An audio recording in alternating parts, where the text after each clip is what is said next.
a based black man who is tearing down BLM signs across the street from his house gets attacked by a white man. If you need any further proof that we're currently living in a clown world, I could see no greater example than this. Hello everyone, this is Mr. Obvious, and today on the internet, I want to show you this following story because it's an interesting little tale. You have a black man who lives in this neighborhood and he's seen the BLM protesters put up all of these signs, make the neighborhood a mess, probably makes it unsafe, and generally be a nuisance. This is a man who's had enough. Ray Garcia says, resident who's sick of hundreds of BLM signs across the street from house rips them down, gets assaulted. Let's watch the clip here.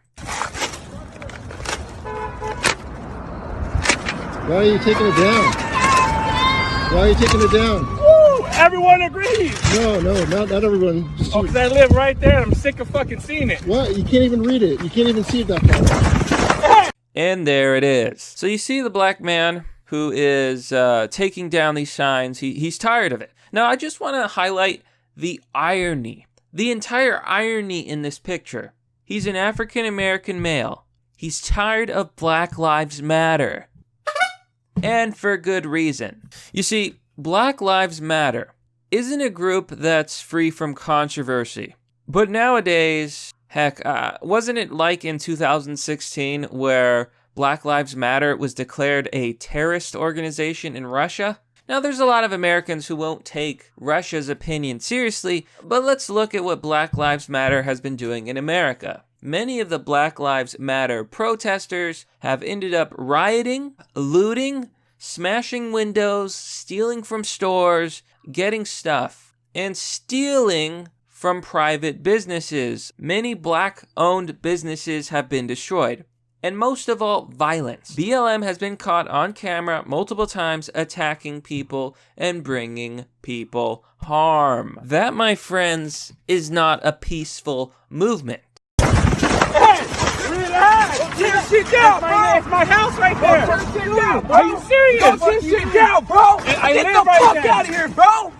And it's at this moment that the white man, he puts his hands on the black man, and he's gonna do this multiple times. He did assault him. Right after assaulting him. It doesn't matter if the tackle kind of missed.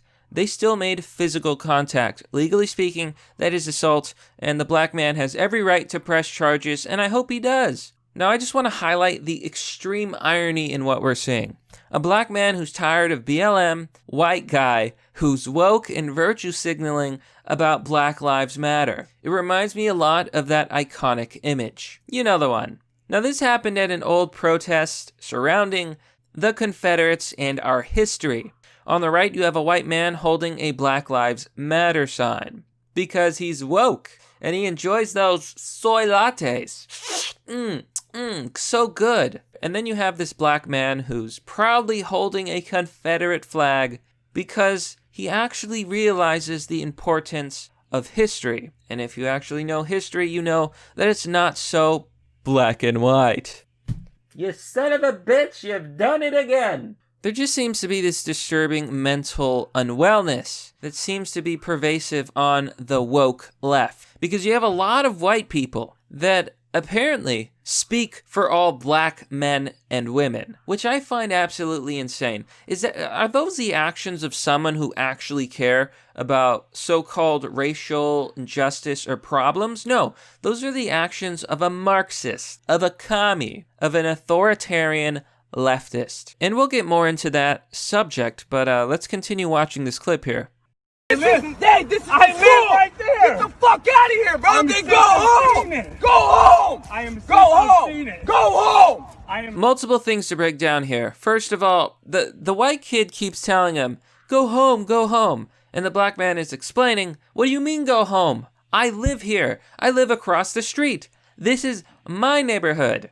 I'm tired of seeing those signs. And then the white man pulls off his glasses. How many times has this person put their hands on this man? Too many. Go home! Go home! I will go home. Go home now, fool! Get the fuck out of here! All right. Hell no! This is my fucking block, bro. Get the fuck out of here then. And you could see this little dude acting like a thug. He doesn't even give the black man a chance to explain himself. So let me ask you this. If Black Lives Matter is truly about black lives, then why is this black life being ignored? I thought that black lives mattered. Hypocrites. What are you feeling? What are you doing? Get your shit, bro. You look at him, break your shit. Face, too. You deserve it. Oh, what, you feeling frosty? Nah. I'm not even getting another with you. You got kids back here. This is the ultimate fighting style, known as soy kondo. Legend has it that it comes from the ancient land of Croatia. Fear has been struck into many hearts after seeing this deadly and impeccable stance. I don't need to do shit, bro. You're getting punked right now. Fuck out of here, bro. Fuck out of here, man. What are you feeling? What's going on in your fucking neck there, son? What are you feeling? Nothing. I'm trying to say that. Froggy? Now, it's incredible. He's absolutely berating this man for daring to be against BLM, a black man. And he's saying, how dare you? How dare you have thoughts? You don't get to believe anything. We tell you what to believe. Make no mistake, this is a perfect example of how the left and groups like BLM tell black people what to believe and what to do. Oh. Those are not the actions of your friends. They're actions of people who think they control you. There's a revolution coming. Each of us will face a choice. Be enslaved or rise up to rule. Choose freely, but know that if you are not with us, then by definition you are against us. I'm tired of seeing it. All motherfuckers are tired of seeing it. Don't mean you do shit. Tired of cops. I'm tired of all of it. Worry about you and your family. Yep. Stay the fuck out of it. Got it. Let me catch you here again, bro. I won't be pretty in front of your kids, man. Oh, yeah? You think I'm fucking playing? I live right there. I'll snatch you out your whip, bro. Shut the fuck up and keep your poor wheels pushing, bitch. You're a pussy. So this little thug threatens this man with threats of violence, threatens his family, basically acts like a little monster. And that's exactly what he is. A mindless moron who has no clue what he's doing. Now, I want to highlight the most important part of all this. Black people are sick and tired of the left. And you know, it's finally reaching that boiling point where these people are sick of it all. Like the man said, I'm sick of the cops, I'm sick of the protests, I'm sick of BLM. And he's not the only one. Here on The Blaze, I'm sick of this shit. Fed up man turns over tables, tosses barricades at shop. That would be the Capitol Hill Organized Protest, also known as CHAZ, the Capitol Hill Autonomous Zone out in Seattle. You've probably heard of it. Get the fuck. All they're trying to do right now is release their fucking white milk. That's why they're fucking doing it.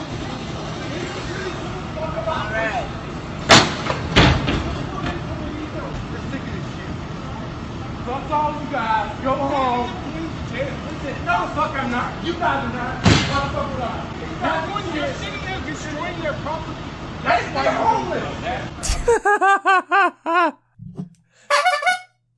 homeless. Okay, so the soy boy in the background, he says, don't you know, stop, you're destroying their property. You're saying that it's bad to destroy people's properties? Oh my God. The blatant hypocrisy and irony of the modern left. They go out and destroy property, and then they complain about a guy destroying property.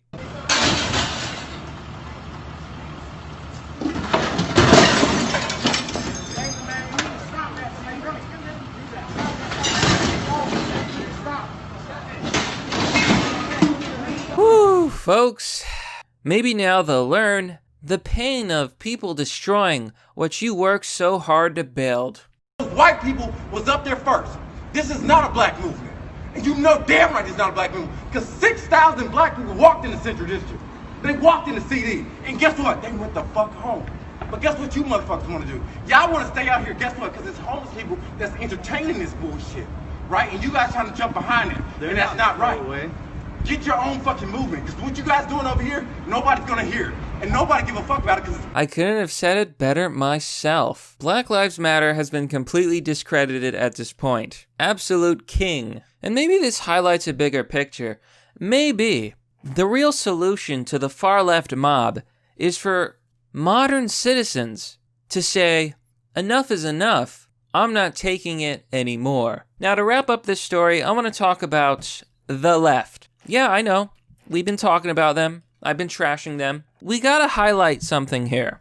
Here you can see a leftist who says, yo, this is the full video. Who's that guy that pulled up? I love him. So the right-wingers are talking about the black man and how he's tearing down BLM signs. And the left-wingers are talking about the white thug who attacked the black man. Now keep in mind, these are people who claim to be on the side of black people. And yet they're celebrating a white man assaulting a black man multiple times. It makes you wonder, doesn't it? Now, they're celebrating the man who committed assault because these are the kinds of people that left-wingers are.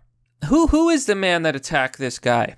Well, according to this lady, he said it was okay for his name to be out there, and he actually wanted me to post this. So, the man's name is Sebastian Wigner. Let those...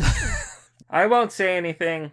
Let the whole world know that Sebastian Wigner is going to write an apology to the man and to the BLM youth movement for our actions getting the best of me, and that in the future, I can still resort to using words without violence, because I realize that violence is not the answer.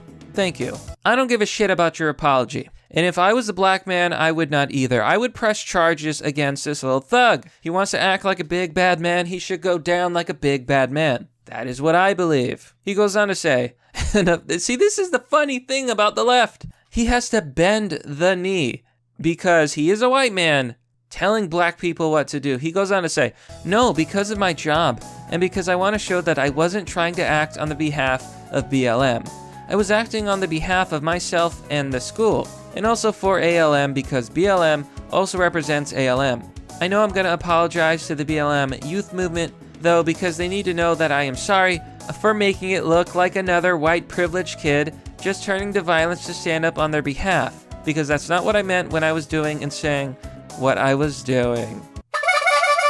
Yeah, you kiss that ass. I have a question for all white people and all white liberals out there. Do you really want to join a movement that requires you to kiss people's asses and put yourself down and say that you have privilege? This man works as a dishwasher. I don't think he's very privileged. Not only that, but I looked into public court records, and this guy was accused and charged with burglary and petty theft in 2016. He pled not guilty. I do not know what the results were, but this man has a criminal history. So is this guy really privileged? A man who works a very modest job? A man who has had trouble with the law? No. That is not what white privilege looks like. There is no such thing. And this is why the left is cancer. Because it's nothing but brainwashing. You've got a white man standing up for the BLM movement and saying that they speak for black people. And he's going to go on and claim, well, that's not what I was trying to do. Well, that's what you did. Okay. Good intentions. Ooh. What do they say about good intentions? A lot of people had good intentions in history, and a lot of those people are seen as evil, despicable human beings. So what are you? And of course, the left, they try to dox the black man. Again, the irony. Now, there's a post online that talks about leftism as a totalitarian force, and I'm going to end this by paraphrasing and summarizing it. 220. Suppose you asked leftists to make a list of all the things that were wrong with society, and then suppose you instituted every social change that they demanded. It is safe to say that within a couple of years, the majority of leftists would find something new to complain about, some new social evil to correct, because once again, the leftist is motivated less by distress at society's ills than the need to satisfy his drive for power by imposing his solutions on society. Leftism is a totalitarian force. Wherever leftism is in a position of power, it tends to invade every private corner and force every thought into a leftist mold. In part, this is because of the quasi-religious character of leftism. Everything contrary to leftist beliefs represents sin. And with the last line here, that is, the leftist's real motive is not to attain the ostensible goals of leftism. In reality, he is motivated by the sense of power he gets from struggling for and then reaching a social goal. And it basically goes on to explain the leftist virus. It's never enough. They will push and push until the whole world is Chaz. So when you see movements like Black Lives Matter, like Antifa, they aren't about black people. It's all part of the cultural Marxism of the left. It will never ever stop. But that, my friends, is merely the obvious. Well, that's all for now, folks. What do you think about this story? Let me know down below in the comment section. Now, as always, if you like this content, consider supporting me on Patreon or Subscribestar. If you want to donate, there's Donor Box and Bitcoin. Links are down below. And please, if you like this video, consider giving it a share. It's one of the best things you can do to help the channel. And why not visit my merch store if you're interested? I have 2 beautiful designs. The Deus Vult Knight and Sword collection. The link is also down below. Anyhow, thanks for watching. This has been Mr. Obvious, and I'll see you all next time.